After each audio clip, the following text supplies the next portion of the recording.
Welcome back to another old school recipe. Today we're making pink icing cake, and I also made pink custard. The pink custard really remind me of tubby custard, like the ones that they have in Teletubbies. It was honestly such a flashback from the past. Anyways, let's get into it. So I started off with 250 grams of softened butter and 250 grams of caster sugar. I then whisked that up until it became nice and fluffy and added 4 eggs. I then whisked that up once again and added 250 grams of self-raising flour. Once I folded in the flour, I added 4 tablespoons of milk. I then transferred that over to my baking tray. Also, this is totally off topic, but I found out the other day that butterflies only live for 2 to 3 weeks. That's almost as long as they're in a cocoon for, which is absolutely bizarre. Because you're telling me they spend half of their life in a cocoon.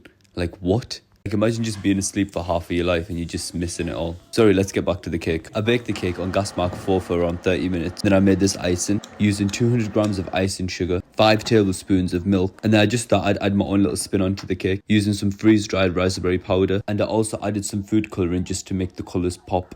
I then spread the icing across the entire cake before going in and added a ton of sprinkles. You know we love sprinkles here. I did start adding my hand and I thought, nah, ditch the hand, I'm going for the tub. This low-key did make quite a big mess in my kitchen, I'm not gonna lie. I then left that to sit in my fridge for around 20 minutes before cutting the cake up into some squares. And that was it all done. This cake was actually so nice, I'm not gonna lie. Also, can we take a moment to appreciate the pink custard?